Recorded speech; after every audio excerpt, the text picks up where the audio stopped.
agriculture and food, sufficiency and, security in Igboland, in Southeast, South, okay, if you want to say that, because these are all part of Igboland. We would have been conducting, this conference in Igbo language, but because we have other partners who may not necessarily be coming from Ala Igbo. That is why, we have to combine it here with English Igbo, as people would always say. English and Igbo would be our, a formal and official language for this conference. So, ladies and gentlemen, I would start first and foremost by welcoming, Honorable Ernest Ezeajughi. He's the Chief of Staff to Anambra State Governor, Professor Charles Chukwuma Soludo. Okay, thank you very much, Raf, and the organizers, as I said initially when I was introduced. Yes, I think I'm part of the organizers. If I'm still a diaspora, though on a sabbatical working in my homeland. But I think I'll make it just a kind of greetings, because my commissioner who will deal with the policy and what we are doing in Agri in Anambra State is here, and the PAMSEC as well. So we have a lot of people who know the nitty-gritty of our policies and what we are doing. But having said that, can I use the opportunity to say my warm greetings to our colleague commissioner from Abia State, the Ohaneze, and the organizers, as I mentioned. Fantastic platform to showcase what we are doing in terms of agri and food security in Igboland. Obviously, it's a general thing that food and shelter seems to be the most critical things in our day-to-day lives. What we are doing in agri in Igboland, as you know, food, both cash crop, animal husbandry, and the food aspect is something that Ndigbo, Ndigbo,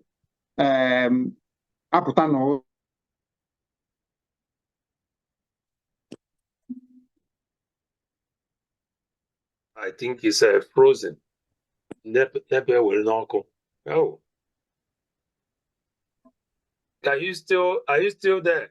Chief of Staff. Okay, you are back. Hello? Hello, yeah. Now you're back. Yes, I'm here. So it's to strengthen our the food security in our homeland. Storage of how many metric tons of food that will sustain the ban for so number of years. I mean, in Israel, in some other countries, this is the practice. Not just as being subsistence farming, can you cop that today and you return today or tomorrow? So,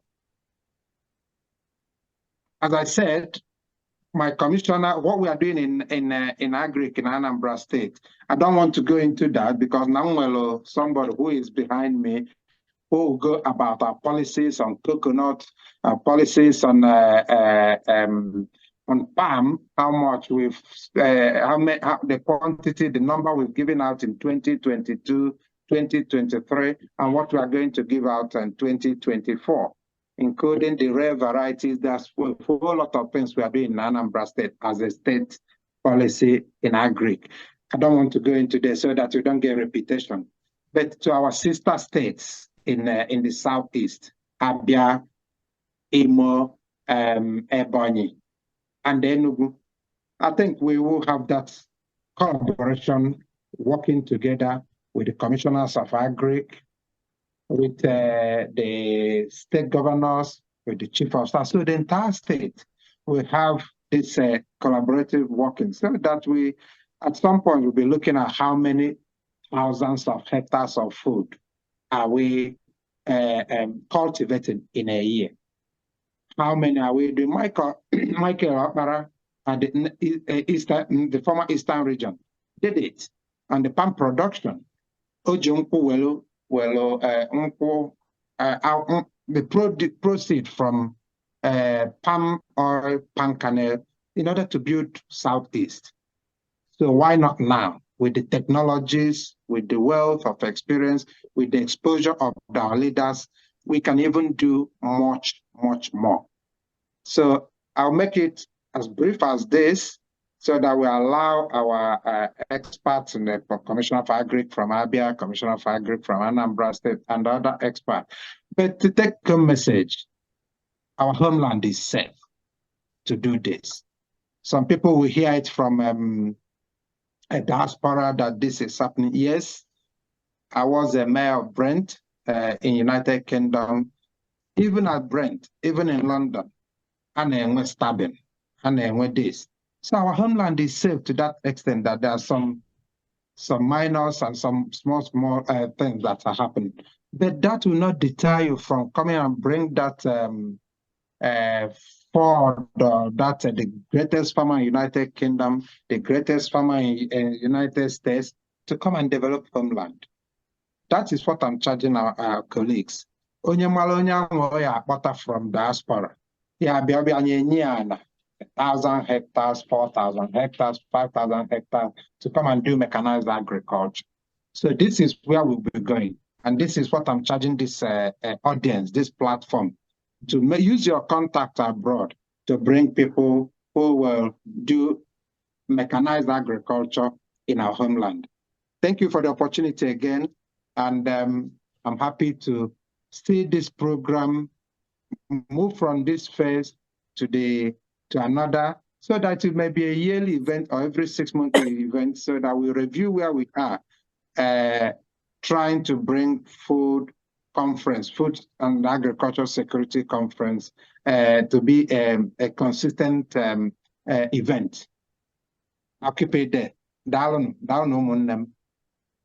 At this stage, it is an honor for me to call on the Abia State Commissioner for Agriculture, Professor Monica Ironkwe, please, to take the stage and to make a presentation. Thank you so very much, Madam, once again, for all your patience. Yeah. Thank you very much for having me. I am very grateful to be part of this great event. Thank you, because you people are over there and you are still thinking about your people who are here, hungry, depressed, and we don't even know where to go from where we are today. But by His grace, the grace of God, Abia State has turned on to a new leaf. Before now, I think there was nothing like Abia State for 24 years now. But God, in His infinite mercy, has raised a man who is ready. He has laid down his life for that state. The 10 months he has spent is like what somebody can achieve in 20 years. At least for today, as I speak, we have a new Abia, that things are working. I came in as Commissioner for Agriculture on the 7th of July, and I met nothing in the office that I was assigned to me. No paper, no documentation of where the plantations and assets of Abia State can be found. They share those things among themselves. Already the governor has set up a panel that is trying to recover some of the plantations and assets. Abia is very rich when it comes to that. Palm oil, we are good. Madam, we have cocoa plantations. Madam Commissioner. I can Sorry, hear Madam you, Commissioner. I don't know if you can hear me, because we are not seeing you. We are not seeing you are not seeing you on the screen. I think your video has been switched off. It was switched off. Thank you. Like I was saying, I said Abia has been in the dark, but by the grace of God, we are seeing some kind of light now, especially when it comes to agriculture. Our people are hungry in the midst of plenty. You go to Bende area, every family produces rice. If they are empowered, if they are selling rice for 50,000 in other parts of the East, Abia should be buying rice at highest 25,000. And this governor that we have now, he's ready and he has started to make things happen in the agricultural sector. We have mapped out our strategic plans, which we are going to follow and implement. And I want to assure you that with little help from you people, if there is any way, like somebody, the Commissioner for Agri Anambra State said, people can think of looking towards home on what you can do to improve our lives over here. We have been on subsistence agriculture, produce, sell little, and feed your family. But now the major focus of agriculture in all the eastern states is to go into mechanized agriculture. And it involves a lot, like tractors. I know some of you may have access to, hire tractors and lease out to these states so that we can go into larger area of production of food for our people. And that goes with fertilizer. What they have been used to is artificial fertilizer. But now a lot of organic fertilizers are coming up because of the health implication of the artificial one. People are now embracing the organic one, which we know that will also do the same thing that the inorganic one has been doing. So if we can get into that and get these major staple food for our people, the northern people are making mess of the eastern states. At a time, we heard like 2 or 3 months ago that they stopped all those trucks that bring food towards the east. They said they should now produce and sell within their areas. And we have been their major consumers, or they just produce and bring it this way. They don't bring pepper, we will not have pepper. They don't bring okra, we will not have okra. But now our people, I think with the little awareness that we have tried to create both in social media and other fora, they are going back to the farm.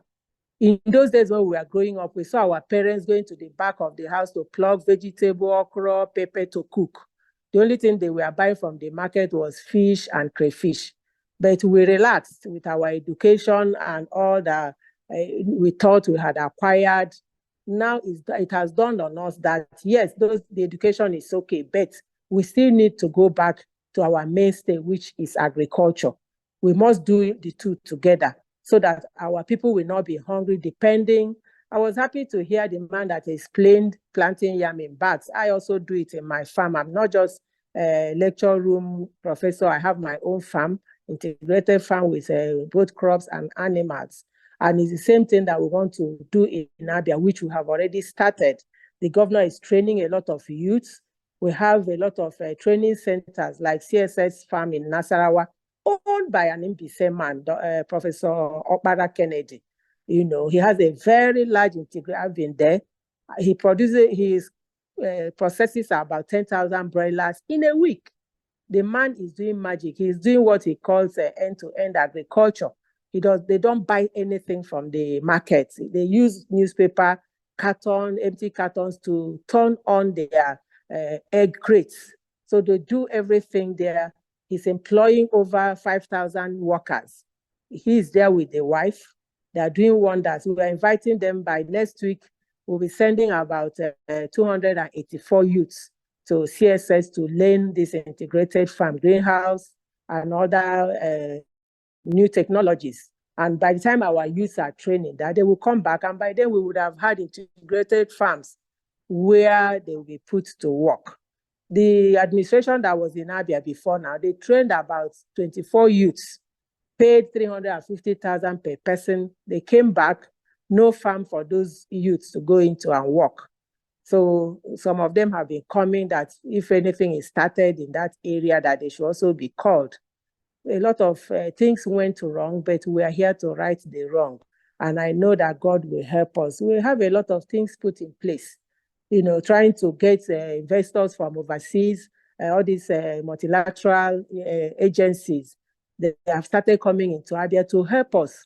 Some farms that have gone moribund, we are revamping them, like one that used to be chicken cluster, seated on 8 hectares of land, 8,000 hectares, sorry. It just went like that, covered with grasses and no human being is there. The villagers, the community, donor community looted cold rooms, hatcheries, feed mills, and all that. So we have started with the proposal. It will soon take off. We'll revive it. And a lot of thousands of youths will get engaged if such a place is now functional. So we are saying that if there's any way any of you can come as investors, we have our plantations, which at the end of next month will be recovered by the panel. They can come in and be investors in our rubber plantation. Those guys took them. No processing plant will produce. People will come from the West, buy it raw, go there, process and ship overseas for chocolate, coffee, beverages and all that. Why can't that happen here? We are all talking about solar, panels, lights. Is now even on our farm roads. And the geometrics that was just commissioned in Abia, Abia now has 24 hours light. Each home has a prepaid, you pay as you go, not the normal estimated bills that most people are not able to pay. So with that, our Abia state is now open to any genuine and reputable investors who are interested in turning their money around.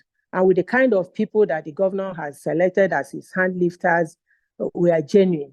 It's no longer business as usual, where people are afraid to put their money in a honor bank that will not yield any fruits. But now we are appealing to everyone that Abia is now very, very, our Anambra brothers, Enugu, they have gone ahead in agriculture and we have been somehow behind. But now we have started, and I know that the important thing in life is to want to start. Once you get started, the sky will not be your limit.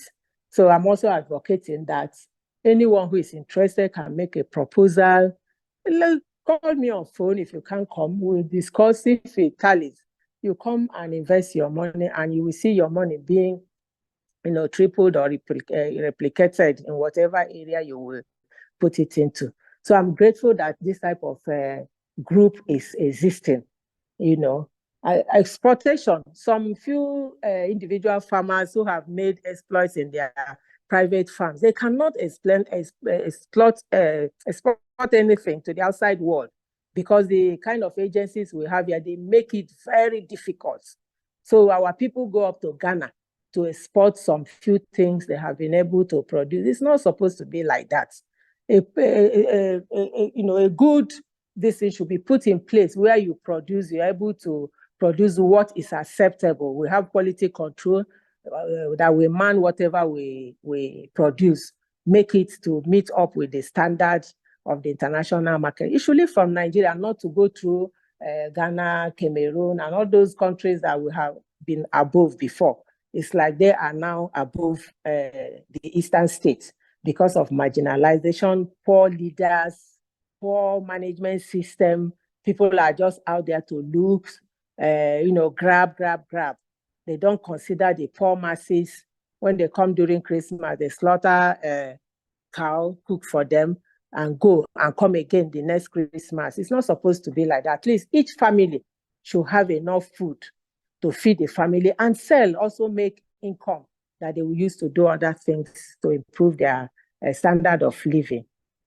So without boring you people with our stories, that's briefly about Abia agriculture. And we still promise you people that we are not going to relent. We must move ahead. And at the end of the day, Abians will be happy. The whole Eastern state will be happy that their sister states, Abia has risen from where they have been sleeping. Thank you very much.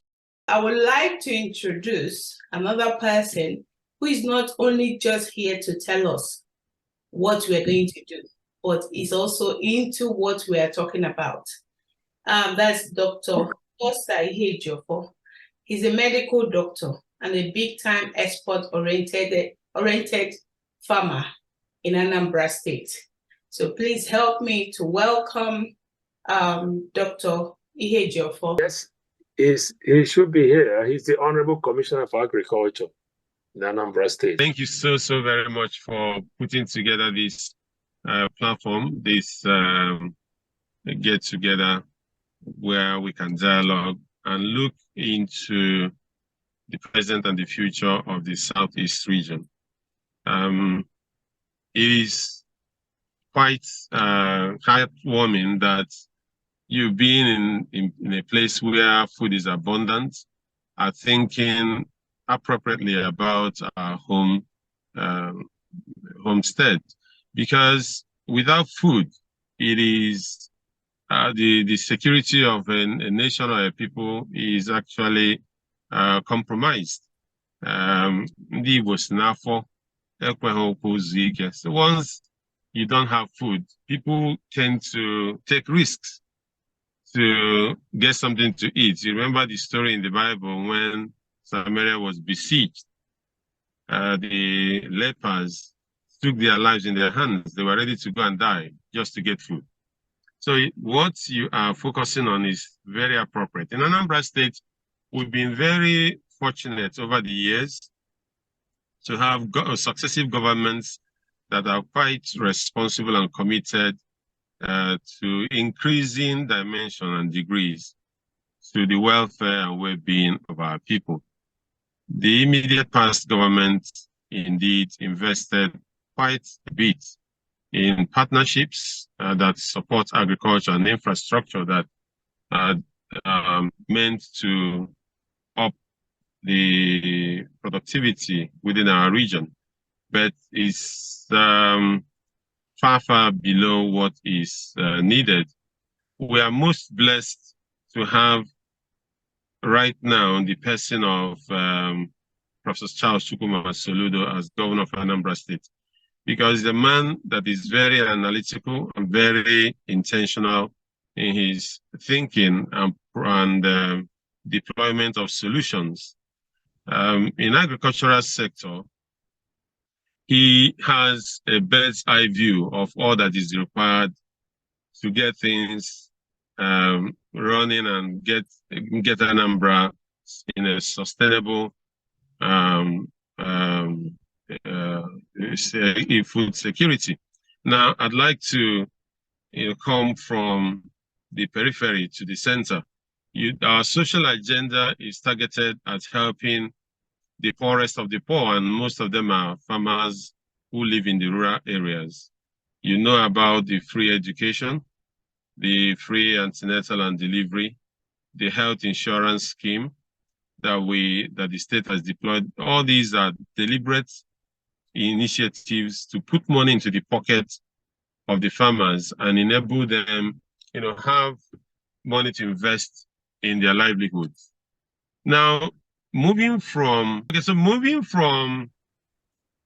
such social initiatives that reached directly to the people, the governor has been very intentional in the infrastructural development that is intended to aid evacuation of crops and produce, deliberately planned to reach the unreached farm areas, to enable farmers evacuate their produce to the market.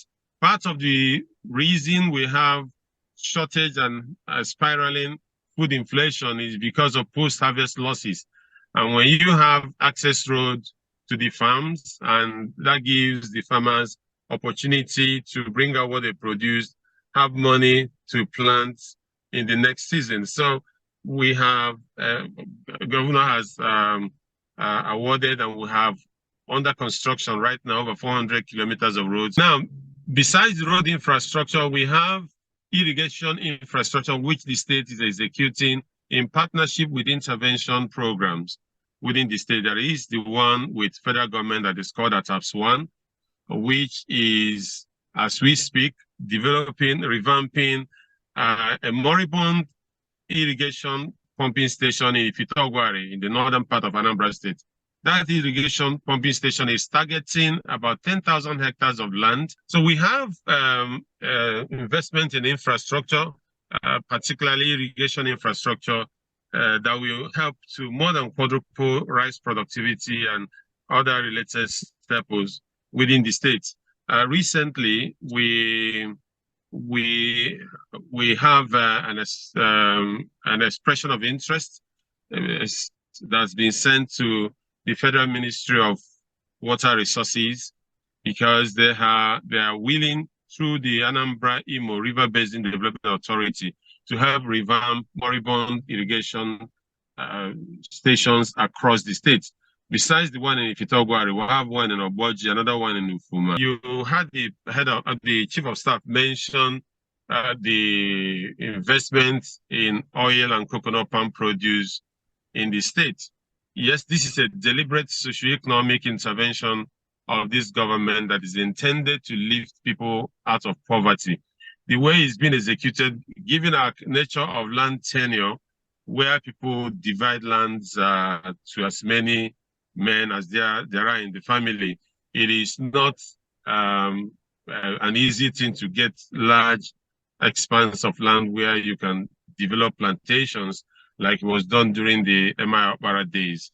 The plantations that were raised then have all expired, and the trees hardly can give you anything that is worth their presence in the land. So the government is procuring a minimum of 1 million seedlings every year that is being distributed across the 326 wards of the state and to all the Omunna, all the kindreds. At every ward level, the kindred heads are meant to bring the poorest of the poor, and they are giving upwards of 5 seedlings, depending on the population of the kindred receiving the seedlings. And the intention here, and of course, the variety is the Tenera. The Tenera, which is a hybrid of the oil palm that yields up to 40 fresh fruit bunches at full bloom. It yields up to 40 fresh fruit bunches per season. And when you have 5 of those, giving you about 200 fresh fruit bunches in a year, you need just about 100 of those fresh fruit bunches to get a ton of palm oil. And in the current international market for palm oil right now, what it means is that a family that has 5 of these seedlings that have been well taken care of will be permanently out of poverty, and they will become indeed millionaires. So this is a deliberate socio-economic intervention to lift people out of poverty in Anambra State and create raw material base for the various value chain industrial activities that will follow. So what we're looking at is in the next 2 years, when this is to begin to fruit, we'll set up aggregation centers where beneficiaries can have their fresh fruit bunches picked up. The opportunities there are for you in diaspora, you can invest in rice cultivation, you can invest in also some export commodities like sesame, soya, sorghum. The demand for these commodities is just way and above what anybody can address. Right now, there are sketches of places where they're planting sesame in Anambra State. But in that area, or the Anambra North area that is being targeted with that irrigation project, sesame, soya, sorghum can do very well. And this, besides food crop production, there are several opportunities that are here for us to address the challenges of our farmers, especially livestock farmers. One of the deterrents, or one of the most costly limiting factors is the input, the protein input. And there is the opportunity to invest in insect protein as an alternative to fish protein for livestock production. This we can elaborate on if somebody is interested. If you Google it, you find out that insect protein, particularly black soldier fly larvae, is an excellent alternative to fish protein. And we have the weather condition that is something that you can do within a house, so you don't need large expanse of land. But it does require some reasonable capital investment to do it in a commercial scale that can begin to impact the high cost of protein input in livestock production. There is also, Anambra, given our land challenge, there is also this opportunity that we have to invest in mushroom production. That the world can't get enough of it. The market for it is out there, and we can partner those with the expertise to put together industrial mushroom production centers that will focus on exotic and expensive mushrooms. It is not a small investment at all. If you can also Google it, we will have feasibility study that will be shared with somebody who is interested. This is something that you can help come and set up in Anambra State that will give job opportunities to people and also enhance the GDP of the state. Now, I would want to talk about the regenerative agricultural policy of Mr. Governor, which is where the world has come round to say we should all help to. The United Nations has said that if we continue with conventional chemical agriculture, we only have about 15 to 20 more harvests, and we would have degraded our lands globally. And with all the attendant climate challenges and low yield and high cost, for production. So regenerative agriculture, which is a term that describes all the principles and practices that leverage natural processes of crop and animal stock production. It is the way to go. The Commissioner for Agriculture, Abia State, did talk about organic fertilizers being available. Yeah, the regenerative agriculture focuses on the use of the main driver of productivity on Earth, which is biology. Biology, which are microbes, fungi and bacteria, are indeed at the base of nutrient recycling and sustainable, profitable agriculture. That is the policy of Mr. Governor, and our farmers are being taught on how to leverage these principles and practices to make their livelihoods more sustainable and more profitable. Now, you can invest in production of the inputs. The inputs are far less expensive, and the techniques to do that are here. But of course, government is not meant to be in business. It has to be private sector, doing it. So I would welcome you to come set up biocomplete compost production centers and compost extracts and all kinds of organic inputs that are required to drive regenerative agriculture. This is where to go. Our land in Anambra State is largely degraded due to the heavy application of inorganic fertilizers and all the fungicides and herbicides, all the agrochemicals that kill life in the soil. It is the life in the soil that maintains the soil structure and makes it, and also helps to keep our water sheds clean and safe. But with the damage caused to these community of microbes, you have heavy compaction that leads to runoffs, erosion, and gully, erosion, degradation of multiple sites in Anambra State. We are in fact the headquarters of gully erosion in the world, because we have well over 1,000 erosion sites spread across Anambra State, and some of them constitute. This is something that we urgently need to embrace in the agricultural sector, and to be able to embrace it and mainstream it, we need the regenerative agri inputs, and we need people investing in that area, producing those inputs that the farmers can access to produce safe and healthy food. It has positive consequences, not just for us as humans, but for also the ecosystem, because the kind of benefits you derive from the forest is what you have in regenerative agricultural processes that helps to mitigate emission of greenhouse gases, and maintains biodiversity. And of course, it gives rise to production of food that is indeed medicinal, which is what all of us need.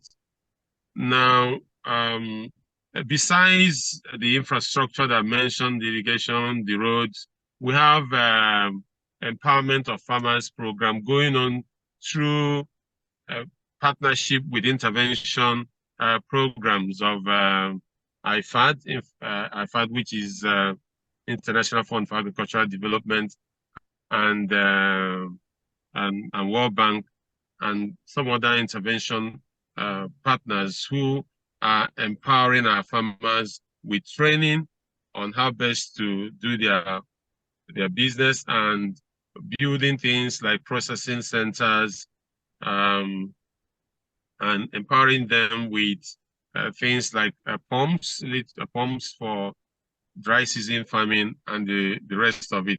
There are ample opportunities for investments in processing of food to, make them, of course, available in the seasons of scarcity.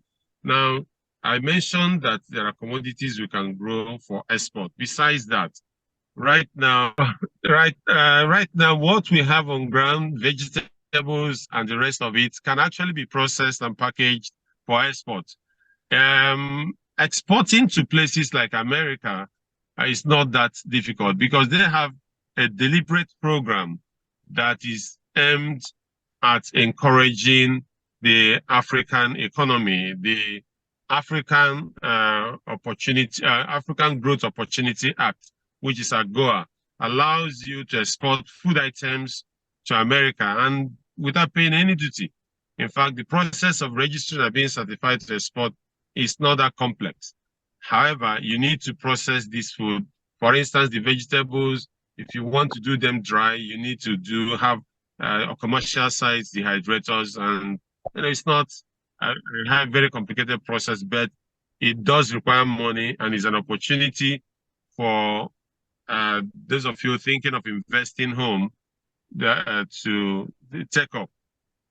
You know from where you are that our people still consume ogiri, they still take oba, and they still take obona, egusi, and the rest of it. But these things, for them to last, need to be processed and packaged in a manner that will allow them, last and be available to those who are interested abroad.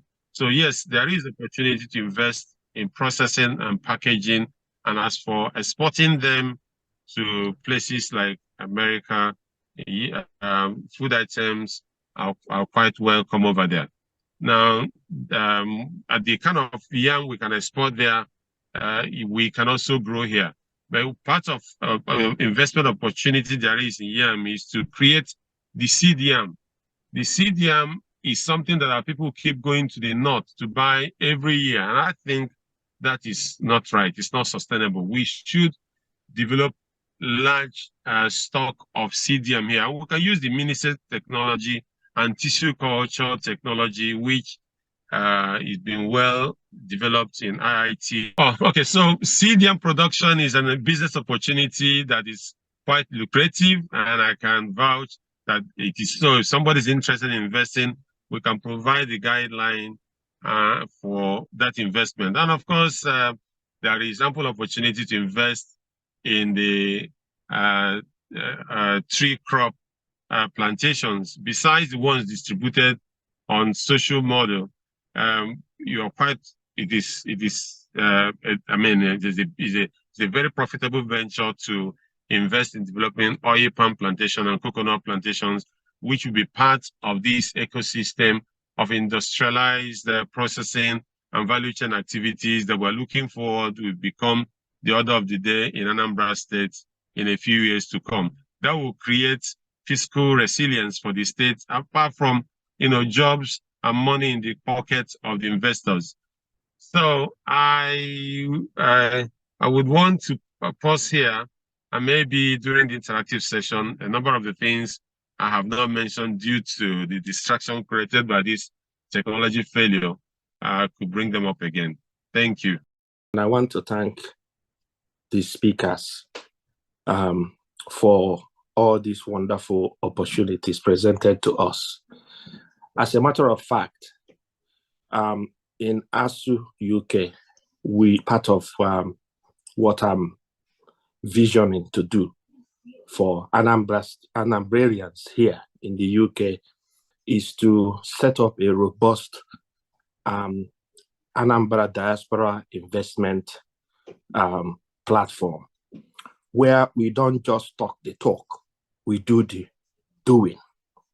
So as we've heard about the opportunities assembled within our state, we will be able to work with the Honorable Commissioner, work in partnership to create this hub where our people can actually not just hear what is available, but are able to make that investment.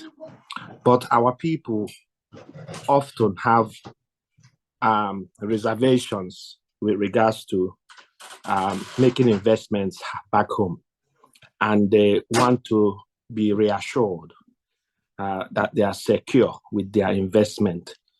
So as a union, we want to provide them with that reassurances, that vehicle, where we are partnering with the state government, and we can be able to look at the platforms of opportunities for making that investment. We can then package those investments, bring it back to them. They will see the commercial viabilities of putting in their £1,000, £2,000, £5,000, as the case may be. They will see the model, see how they can make money, whilst they are also helping to make our own Igbo land prosperous and have food reliance within our region, rather than expecting it to come from the north or the wherever else. So we want to continue from today going forward, from what we are hearing, to take that step, that next step of working closer with the government and looking at what investment platforms that we can present to our people. We will look at the viabilities, the investment opportunities, what they can put in, how much they need to put in, what is the return on investment, and apply it, be able to guarantee that their money will be safe, because they are not going as an individual. Of course, they can go as an individual if they want, but they can as well work as a group. Because if we are making an investment of maybe 100 million naira, 200 million naira, we will stand strong, because we want to do mass production. So it's a very important project that we are looking at. And we are also looking at how we can help to fund the project, because there are banks, equity banks and other commercial banks that are willing to fund diaspora investment, so long as the investment is in Africa. We're taking it home. They would fund it. Some of the banks have been attending a lot of diaspora investment events here in the UK.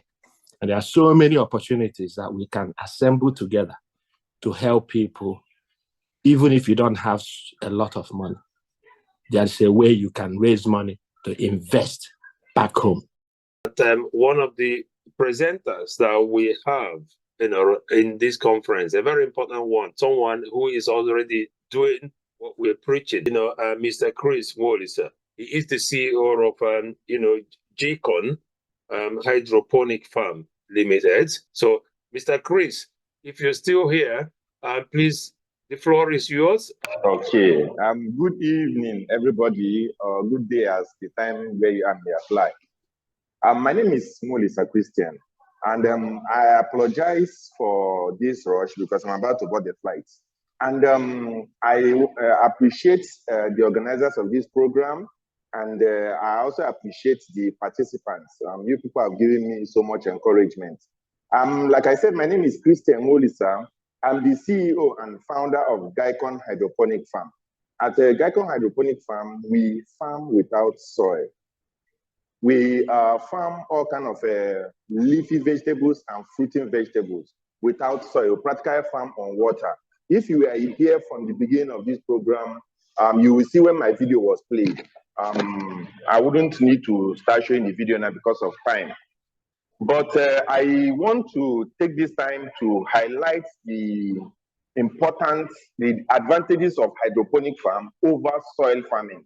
And then probably there will be a way that the video will be shown again, so all of us will see it. So one advantage of hydroponic farm over soil farming is that it maximizes space. You can have 10 times more productivity when you do hydroponics as against when you do soil farming.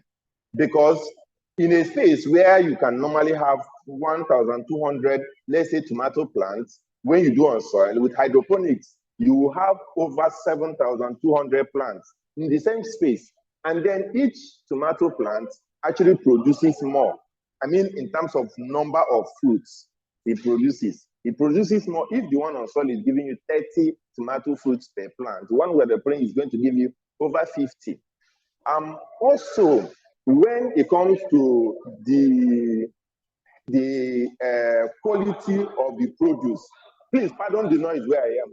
I'm actually in the airport and a lot of people are working. This is the most quiet place I can get. Please pardon me. I respect every dignity in this meeting. Please pardon me. This is best I can do. So the tomatoes, if in terms of quality, the one from hydroponics is fresher, is heavier, and is healthier than the one on soil. Then also, hydroponics gives you the fastest return on investment when actually managed very well. What I'm trying to say here is that if you invest, let's say 50 million naira in hydroponics, within 6 months, I can guarantee you, you are most likely going to make your money and you will start making profit from the 7th month. These things, you may not take my word from it. You can Google hydroponics and see all the good side of hydroponics. And then the good thing now is that we brought this technology home. I am from Anambra State, but I am into hydroponics full time. I've been into hydroponics for over 8 years. And I'm glad that we are beginning to have visibility. People are now beginning to see the advantages of hydroponics and they're beginning to embrace it. A lot of farms are coming up, a lot of hydroponic farms are coming up in Nigeria and in our southeast, which is my greatest joy. Then hydroponics also, in as much as it has a lot of advantages, it has few disadvantages. Like for example, you must learn it before you go into it. It's also capital intensive, and also you need to have, you can't just set up hydroponic farm in any kind of environment. You must do your environmental scanning, do your water analysis and all that, as against soil farming, all right? So hydroponic is the end thing, is the new thing that is going on now in agriculture, is the thing that is providing. I wish that actually I can be playing my video while speaking so you understand what our farm is all about. And I'm sincerely sorry that I'm rushing this presentation. This is actually not what I planned, but if I can turn my camera around, you see where I am is in a very, very noisy place. You see, so a lot of noises are coming. So please pardon me. And thank you very much. Yes. Hydroponic farm is a system of farming where we farm without soil. We farm on water solution. Our plant grows only on water. Just as you can see, this very one, this very lovely plants. See, this is hydroponic farm growing on water. See our roots, and this is just 4 weeks old. I'm still growing big. Honestly, I'm going to have very, very big fruit from here. One of these fruit is about 250 gram, which is 4 of this will give you 1 kg. And 1 kg of this bell pepper in the market now is about 4,000 naira. And people are looking for it, they never see them. So you can imagine how much money you will make when one of these plants is going to give you about 12 to 15 fruit, and 4 already is giving you 4,000 naira. Imagine the plant population when you have 7,500 plants. Imagine what you're going to take home. So I encourage you to come and join us in Gaikon Hydroponic Farm. Let's take agricultural sector to the next level. And we are interested in partnering with the HetoGrow Igbo Diasporan Agricultural Investment Fund and discussing various agri-investment opportunities with Igbos in the diaspora. Wonderful. Thank you so very much, Mr. Chris. It's a great pleasure and honor to have you here today. We know how busy your schedule is. Speaking to us started from the airport. Yes, we would be exploring more on the hydroponic farming. Unfortunately, you will be boarding your flight, but we will provide you details so that participants can, contact you directly, or through one of the facilitators of this conference in the future, because it's a very interesting topic and it's a very interesting thing that you're doing. We wish you all the best success for Igbo. Thank you. Best success Thank for you all so of very us. much. Thank you Yes. so very much. If I must add, sorry, because I heard my honorable commissioner of my state, Anambra State, talking about how bastardized our soil is already. This system, you do not need soil. All those challenges you're having with soil farming, you will not have them with hydroponics. Thank you very much. Can I say something to Chris? Yes, Okay, please go ahead. Yes, Chris, first of all, where is your farm sited? Okay, right now we are based in Jos, Plateau State, but we have farm in Lagos and we have farm in Owerri, and we also have farm in Abia State, and we are going to extend to Ugeri, Delta State soon. But for Southeast, we have Anambra and Imo State and Abia State. Okay, all right, so I do know about hydroponics and of course some of its limitations. However, what we're looking at mainstreaming here will be aquaponics, which will be an integration of each production unit and the crop, which is the hydroponics unit. That from biochemical analysis gives more qualitative produce that is richer in nutrients. And of course, you can do it in a limited space with very massive returns.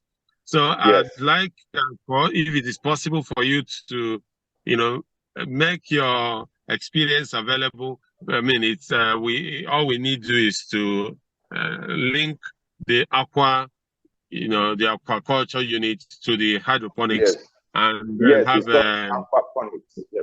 Yes, I have a bioreactor where you enhance the microbial content and enrich the liquid that is flowing around. So that is an investment opportunity. I want to say again to this platform, it is with the vegetables and the fruits can also be exported abroad. The fish can be processed, exported abroad or used locally. It is something that can be done within a small space with massive returns, like Chris said. Yes, it is an investment opportunity I think we should bring to Anambra State. Yes, I totally agree. Thank you both. This is fantastic. That is what this conference is all about. The linkages. I'm sure that Chris, we'll be liaising, with you as you move along. The Honorable Commissioner, also, to integrate the expertise. Okay. Mr. Chris, you get a good flight and have a very safe flight, and we'll be in touch, okay? Thank you very much. I feel bad leaving this conference. But thank you. Don't worry. We'll bring you back. We'll bring you back again. All right. Thank you so very much. Yeah. Thank you so much. I am handing over to you for the interactive session. I see a couple of hands already raised. I think I saw Nikki's hand in the air. Thank you very much. Without taking much of our time, we're just going to go right into it. Lady Nikki, she's ready, with her questions and also her contribution. It's nice having you here, ma'am. I'm going to put you on the big screen, and please unmute yourself and ask your question and make your contribution. Thank you.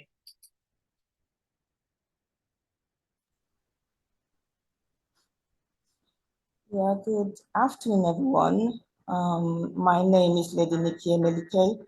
I'm the CEO of Wisdom College, Croydon City College, and Croydon Community College. And all protocol observed, I would like to, say greetings to all the honorables, greetings to all the excellencies, and all protocol observed. So there are a couple of things I just wanted to say before I go into my questions, which is quite vital. Here in the UK, we have the Foreign and Commonwealth Development Office. This Foreign and Commonwealth Development Office has an international development fund, which is accessible to all the Commonwealth, and I know Nigeria is part of it. And in terms of agriculture, there are several areas which I think that the Nigerians are being listed where they can basically tap into all the funding availability. So I'm just going to mention a few of them right now. There is the smallholder farmers access to finance in low and middle income countries, which is basically integrated with Nigeria. Nigeria can be able to open to this. We have the agri-tech catalyst, and this is also opened, and basically the funds can start from possibility, we're talking about maybe from £100,000 to up to 2 to 3 million to 5 million, up to that, and that's accessible to also Nigerians. So there's the African Enterprise Challenge Fund, which is also open, which is very, very vital for also the Igbo development in terms of agriculture. It's very quite pivotal that we have access to this particular ones. And then I'm just going to talk about a couple of other ones, which is we have the GSMA Innovative Fund for Climate Resilience and Adaptation. This is also improvement, because when we talk about agriculture, we're also talking about integration of green values, which should be embedded as well while planting and in regards to agriculture. So on saying that, the last one I'm going to talk about, because if I'm able to, so I don't want to talk too much because I'm not part of the presentation. So the Africa Agriculture Development Company, also it is the it's about the development of investment debt and equity in Africa, which is agribusiness, and also in order to create jobs and security and boost prosperity. So they are also you're able to basically tap into this and get funds from this. And saying this, it's very important to also state that before going forward, I want to also state that I've heard from the commissioner, Abia State, and I would also want, just like our Honorable Benson stated, that he wanted the one for Anambra State, I would want the investment for forum for the Abia State as well, because we always are talking and then we're not basically implementing much. There's much that diaspora can bring into the program, not only their own private equity or basically, and then there's also other organizations and other international investment companies that are able to help and support in Abia and also in Anambra State as well. So on saying this, I would like to say this, which is very, very important. My question, I've stated this, my question now is about the seamless process and procedures which should be embedded and implemented, in order for this to happen. Because my reservation, which I've had so much of experience, is that we talk, but we are not implementing all the things that we talked about, and we end up having a photo shoot, and end up, and it's not valuable for us. So all the serious investors are always looking for where they're going to invest. I have partners Apart from the ones I've talked about, I have partners who are ready as I'm speaking to you to basically do an investment. But the reality is that, we need to understand about the security, which is very important. We need to understand about the seamless processing procedures and ways in which we make it a lot quicker for anyone who is looking to invest in Igboland to do that, without going through all of the very, blockages that has happened so far, and that's creating so much, what would I say, ill feelings about investing in Nigeria and also in Igboland. But on saying that, I would like to say thank you so much for listening to me. Hopefully my questions will be answered, and then hopefully also we would open up the investment funds or program or forum for diaspora, so that we can have that. I'm willing to basically have a discussion in regards to that going forward. Thank you very much. Thank you. Thank you, Lady Nikki, for that very useful piece of information you've given to us about funding opportunities and the concerns you expressed about security, ease of doing business, and removal of what you described as blockages, are quite relevant. Yes, in Anambra State, our governor has been very firm and consistent in securing the state. When he took over the mantle of leadership, we had about 8 local governments that were completely under siege by the gun-carrying kidnappers and bandits. But when he began to tell them that Anambra State would not, tolerate that, and there was no place for such activities in Anambra State, that they had better come out and participate in the 1U2 skills opportunity, get trained and take up decent livelihoods and begin. And when he was saying all that, people were like, Governor, please don't, because the previous thing was that they were being negotiated with. But he has maintained his stand and set up a very formidable security architecture that involved both our local vigilantes, the police, the military, the navy, and has routed these bandits completely from several local governments, except for one, where there are still plans and measures underway to take over that place completely. What you see now are people running across the border into the state, they do something and run away again. Before, there were places you couldn't just go to. So I can assure you that security in Anambra State is a very, very important project to the administration, and nothing is being spared to make sure that Anambra is the safest place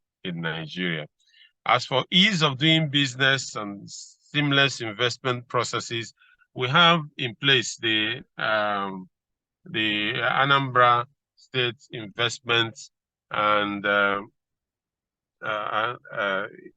Anambra State Investment and Properties Protection Agency, ANSIPA, which is a one-stop shop for somebody coming into the state to invest. Once you go to them, within a matter of days and a few weeks, all that you require will be taken care of. Anambra, by the way, is, I think, at the last rating I remember, is about the 5th in the ease of doing business, and getting better, because like our commissioner for budget and economic planning did tell us, we even were placed 5th because some of the things were done were not reported by the time they are doing the assessment. So the governor is an economist, and he understands the dynamics of money and wants to make sure that whoever comes into the state, is enabled to get cracking immediately to maximize the benefits of their investment. And removal of blockages, this is the most credible government I can tell you there is there has ever been in Anambra State. And wherever you go to, you find integrity and authenticity, find that as the order of the day. When you're told yes, it means yes. And there's nothing like, no and yes. It is a yes and a yes indeed.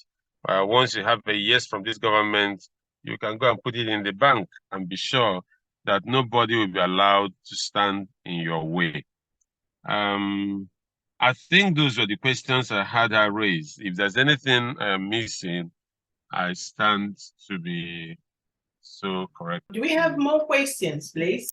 My question goes to the two honorable commissioners, and it's particularly driven by the opening comment of Professor Ironkwe. I was really shocked by that and really disappointed with the poor handover. You know, when you start a new job and there's nothing to hand over, it makes it difficult for you to start and to build upon that.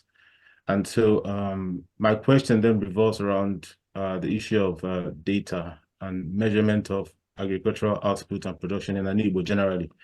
And in this instance, with particular reference to Anambra State, which is my home state, and of course, Abia State, for which you have the Honorable Commissioner here represented.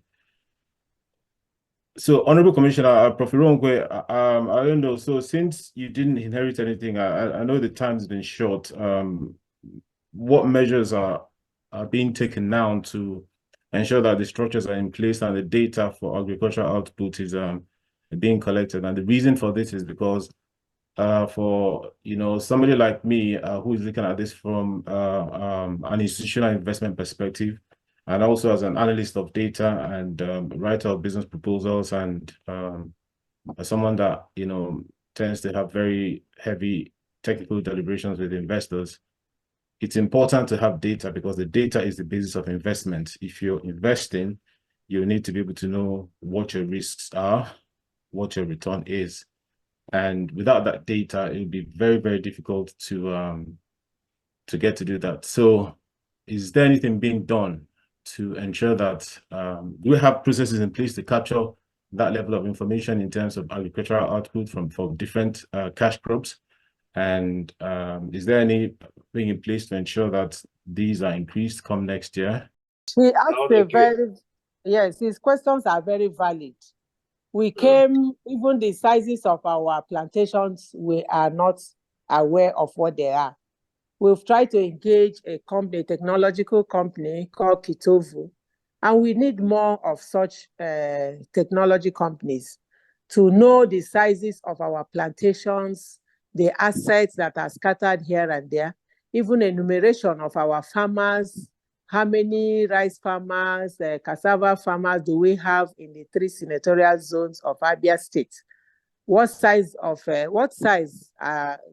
do they farm on? Which products are they farming on? Where can they be found? We are about engaging the Kotovu company. We need more of such digital companies to come as investors. In fact, our plantations that we're about engaging some investors, my governor will ask me, if you engage them now and they say, okay, they will give you SYZ, how are you sure they are not going to be cheating us? So we need to do like valuing of what those assets are worth, so that by the time the investor is giving us the percentage will be given to the state, we'll be able to say, yes, it's okay, or it's not okay. So if anyone is in this area of data built up or building up our database in Abia State, there is nothing like that. We don't know what we have. Now we have tried to know them. We don't know their sizes. We don't know the values. So if we have people that can come as investors, send in your proposal. And by the time I present it to our amiable governor, he will embrace it. We need to have, knowledge of what we have and how we can go about it. Yes, you have farmers who cannot empower them with improved species of inputs because you don't know where they are. You don't know what they are doing. You don't know the sizes of land they are farming on. So if we have all these details that we are trying to build up now, you'll be able to collaborate with them, and through that we encourage them to produce more food, on their capacities. We call them rural farmers, but they are not really rural because they are the people that are feeding the so-called urban areas. So we need to start somewhere. And that's the last speaker now. What he said is the basis of what I have been saying. We need some people, some good investors that will come in and say, I can do this. I can tell you the worth of your cashew plantation. I can tell you the worth of your rubber plantation, and we start it from there. And from that, the governor is also trying to acquire more land where we can plant more of these cash crops. Those ones that are there now were the ones that Dr. Michael Okpara planted in 1964. So by now, like somebody was saying of Anambra palm trees, they need to be cut down with, and tenera, the latest species, planted for maximum production of palm oil. For now, those ones are old and they are no longer producing maximally. So these are the issues, peculiar issues with Abia agriculture. We need the help. Like the lady, Nikki Emenike, I'm going to ask for her contact at the end of the day. We need, financial, we like call it grace. We need people to come from the outside and help us with fund. And whatever we agree on, we have this department called Ease of Doing Business in Abia State. It's no longer business as usual. We have security in Abia State. You people must have heard what happened in Omunochi, where everybody was being kidnapped, including reverends, archbishops and all that. People pay a lot of money. But the governor has broken that siege. He launched what he called Operation Crush, and he has crushed those people. Now you can walk with your freedom anywhere in Abia State. We are no longer afraid. Like the DVC of Abia State University that was kidnapped, he was found somewhere in Owerri. After 11 days, he was brought back. And the person or the leader of the group that kidnapped him, he was caught at the airport going to Turkey, at the airport at, I think, Lagos. And then they brought him back and he's facing the road. So as for safety, is already existing in Abia State. We are good when it comes to the security of who is coming in, our people. Like now we have about 120 medical doctors from US, Canada, and I think UK too. We call them AMPA. They are here on free medical, attending to thousands of people, operating on about 3,000 people that have eye issues and other health issues. They are still on. We had dinner with them about 3 days ago. So if there's any how we can be helped, we will really appreciate it. Thank you very much. Introduce the concept of that Igbo diaspora, really agri investment fund. So, Mazi Emeka Okoli, the floor is yours. Thank you very much. Okay, thank you very much, Dr. Barisaraf. So conference, I thank everyone for coming. It's a really great pleasure to have all of you here on board. Before I continue, I would like to thank Honorable Commissioner for Agriculture, Anambra State, Dr. Foster Ihejiofor, and Lady Nikki, because both of you have actually done a bit of my job for me when you started talking about the various investment funds that are focused on agricultural development. So I will not go into much.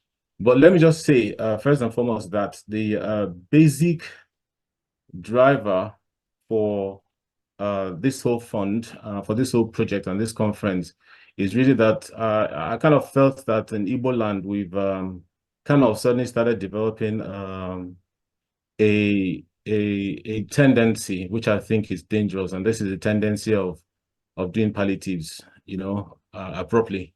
And that tendency is becoming rather regular. No seriously minded society can develop with this kind of strategy of certain tendency to raise funds for quick fixes and do food palliatives. Usually it's rice. And that's not good enough. We need to draw attention back to agriculture. We need to reorientate our people and change our mindset. And I thought that we needed to just do something about it.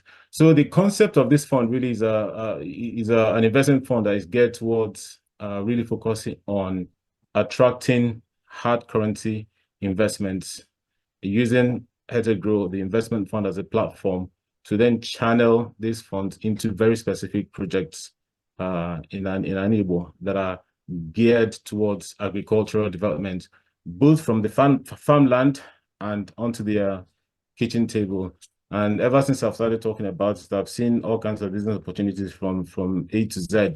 And some of them would perhaps discuss a bit later. But for now, I've generated a AI-generated video that describes the fund, which I want to play. And then after that, perhaps, I think it just says everything really. And after that, perhaps we can maybe go into some Q&A where we'll do more dissection. Let me just play this for you now. Hello everyone, and welcome to this insightful presentation on the HetoGrow Igbo Diaspora Agriculture Investment Fund, or HEDAIF. We'll delve into the core mission of this initiative, its objectives, and the transformative impact it aims to bring to agriculture in Igboland. HEDAIF will address the critical need for sustainable development and food security in Igboland. By harnessing the resources and expertise of the Igbo diaspora, HEDAIF is committed to fostering agricultural prosperity in Ala Igbo. Cultivating farming and agribusiness, HEDAIF will endeavor to elevate the local agricultural economy by nurturing farming and agribusiness initiatives. Diaspora Investment Avenue, offering diaspora investors a unique platform to participate in collective investment schemes dedicated to enhancing Igboland's agricultural landscape. Diverse agricultural projects, channeling investments into various projects encompassing crop and livestock production, processing, and providing support and training to local farmers. HEDAIF holds the potential to unlock numerous benefits for Igboland: enhanced food security. Bolstering food production through sustainable agricultural interventions ensures equitable access to nourishment for all. Economic prosperity. A flourishing agricultural sector generates employment opportunities and stimulates economic growth within Igboland. Poverty alleviation. Fostering diaspora. Participation in collective farming schemes can contribute to employment poverty alleviation.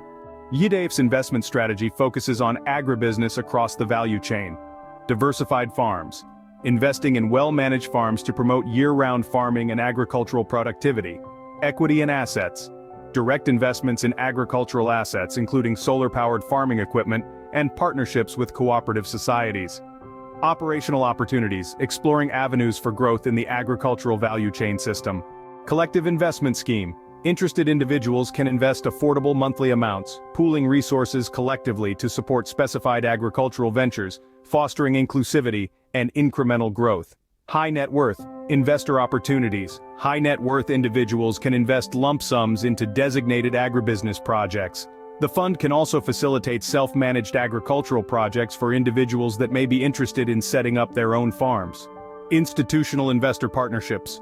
Collaborating with government and non-governmental institutions for capital-intensive agricultural projects, driving sustainable development in Igboland.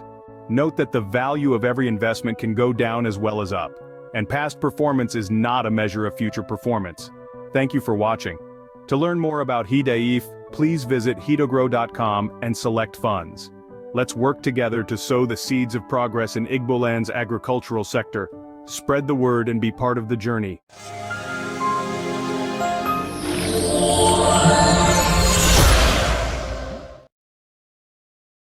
So basically what we're saying is that I've spoken to some people that said, oh, I want to go into farming, I've bought some land, I've started this business and all of that, which is all true, but that's more like, to me, from an investment perspective at the retail level, what really we need is a transformative policy or agenda to double food production in Ndigbo. That's why I was particularly interested in the data capture earlier, so that we can analyze this and assess them and see where to inject specific funds or sub-projects into.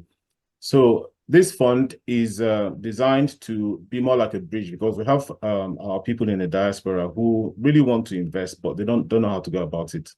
or would like to invest but don't want to commit too much. So individuals can come in and invest certain monthly amounts into the fund. These monthly amounts can be accumulated and channeled through a cooperative society that will be set up both here and back home. And these cooperative societies can invest in tiny mini agricultural investments back home.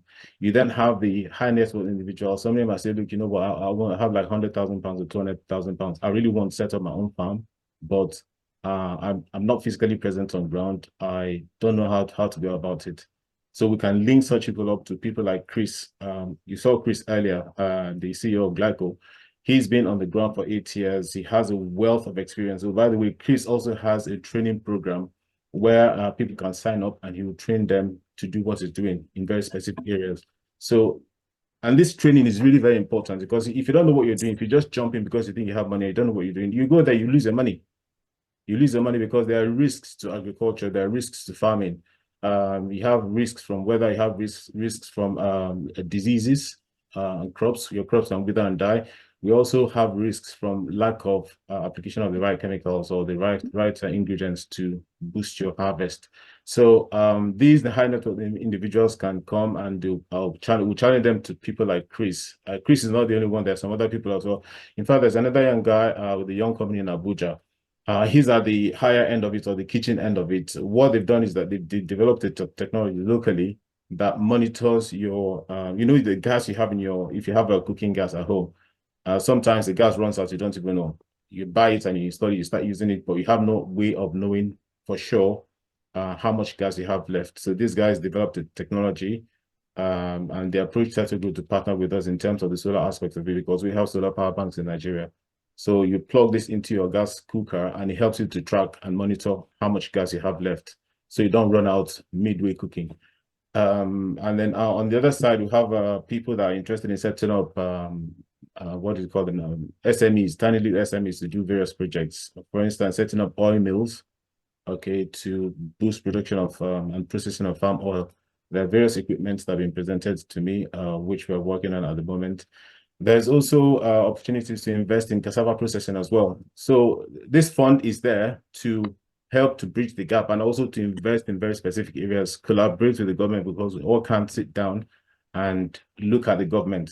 Government also need people like us, investors and facilitators, to come in and help work with the government and find a way to ensure that agricultural production or output in the various states and Alibo, we can do a lot, so that we do end up doing a lot better than we're doing at the moment. So let me leave this presentation here for now. We can look into specific areas and then we'll continue from there. Thank you. Oh, hello. Good afternoon, and thank you very much for the excellent presentations. There's been a lot of learning from myself.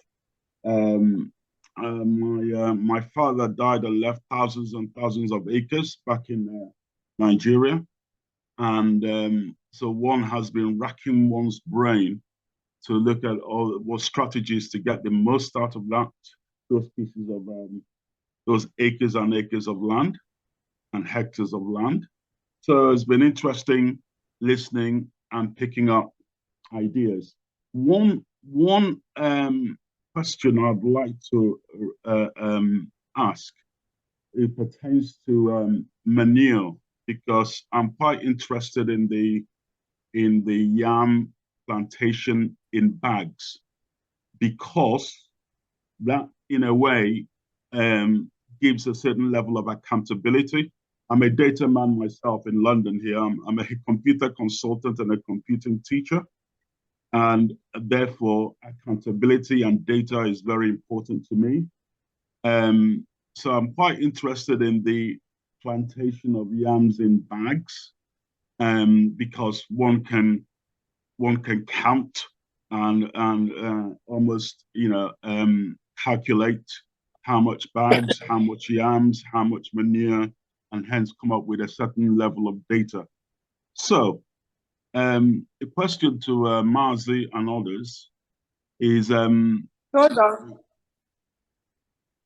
The question to Mazi and others was simply, is there any training, and is the the bag-based yam plantation system readily available in Nigeria? I'm aware that there's an institute called, oh my God, I can't remember what they are now. There's a very young man from my hometown who's actually supposed to be on this conference, but he's not. Apparently, they develop seedlings, including yam seedlings, and provide to various communities across Ndigbo, and they help them. I think they also provide training. They also help with development of your farmland as well, and they provide consultancy and advisory services. Also, I'm aware of someone like Chris Olisa, who spoke earlier about hydroponic farming or water-based farming. He has various training, well, at least one training program that I know, and is also available to help to assist with setting up, similar structures in various locations. I think perhaps by way of partnership or consultancy as well. I'm also aware of there's another farm I'm trying to connect with. I've reached out to him, but I haven't had a feedback from him yet. He's the guy that was interviewed by the BBC, and I'm going to try to find his video and name again. I'm just going to play it for a second or two. Please bear with me 1 second, then I will come back to addressing your question again. So just to buttress what you were saying in terms of those bags. So there we go. Let me try and do screen sharing again. And I think it's this one here. I share this. Let me see if this is the right one. Yes, it is. This one here. So yeah. This guy is about to become a billionaire. He's planting without even using soil. Okay. We're looking for investors, we're looking for trainees that will train so that the knowledge will be there, will be out there and go wide. Now 15 plus of land, I coronala, I got 6,000 Gina. Nima, I got a 1 plot, 7,000 Gina. Ekolana, Equanima, I come na 1 plot. Carry by coronala. Otu si malite wụ na anyị bịara bịa hụ ihe na-eme na ala. Okay, so that was Sonny Obichukwu, and okay. Well, you beat the church months ago. Hey, talk internet, he shout, hey, big way they fight. Well, you beat the church months ago. Talk internet, he shout, hey, fight war, they said nothing. 5 months ago, we embarked on the weirdest experiments known to us. Were we successful? Well, you be the judge of that. My name is Bunny, and this is our journey down memory lane. It all began with one simple question. Can you grow your food at home, even if you live in a concrete environment? Okay, so that was it. I just wanted to get their names. The first guy, the last speaker here, we heard his name now, Bobby, and the other guy that was interviewed by BBC, which is Sonny Obichukwu. I've tried to reach out to both of them via their organizations. I'm still waiting for feedback from them. So people like that we can partner with, we can meet with them, they can provide training, and they can also help to source seedlings as well, because that is what they do. They have the experience, they've seen it all, they've been in it for years. And we can leverage on their experiences to make sure that when we go in from the diaspora, we get it right because hopefully we'll be able to avoid making the same mistakes that they made. And that service is invaluable. So Honorable Chris Abai, I hope that answers your question. Yeah, thank you very much. Thank you very much. If I could have those contacts in due course. Yeah, sure. Honorable Commissioner, Prof. Ironkwe, I kind of saw your name popped up on my screen. I don't know if you want to say 1 or 2 things about. No, I think I'm okay. What I need, I'll get it from Nikki Emenike lady. Okay. I need her help. I have Thank just you very sent much. you. I've just sent you, Honorable Commissioner, Okay. telephone contacts It's okay. in the chat Contact. there. Yeah. It's okay. Yes, I've just sent it to Okay. you. Thank you Okay. very much. You're very I'm much very welcome. grateful. You're Thank very you. much welcome. You really tried, honestly. The fact That's that you people are in that place and you are still thinking of your people down here, I am very, very grateful. And we pray that God will help you people to help your home lands, your home states. And Thank we you. shall come up because the people are now in place. Our sufferings have come to an end by the grace of God. Thank you very much, and God bless all of you. Amen. In Jesus' Bless name. you too. Thank you. Amen. Thank And you, bless sir. you too. So what we anyway, thank you so very much. All the speakers here, you've been marvelous indeed. So at this very moment, we are coming in the absence of anyone else, really wanting to put forward any question. We will get to the vote of thanks because it has been a very, very great, gathering here. I would really, really like again to call on. I know that you've spoken so much today, Mazi Emeka, please to give a vote of thanks. We do need to think home. We do need to actively plan to invest back home. We need to take that step. We need to collaborate. We need to work with people. No one individual can do it alone. We also need institutional investors. The communications have been sent out already. The foundation is being laid, and I'm very, very sure that come this time next year, we'll be in a much better position and our people will not be dying of hunger anymore. So thank you everyone for coming. Thank you to those that shared the information about the conference, our flyers and everything else. Thank you to everyone that's looking forward to the next one. Lady Feinwa Uzoka, thank you so very much as well. The PA to permanent secretary. Yes, Honorable Commissioner. Our permanent secretary. Anambra State. Yes. We chatted earlier. Honorable Ifeyinwa thank you so much. Uzoka, we thank you so much.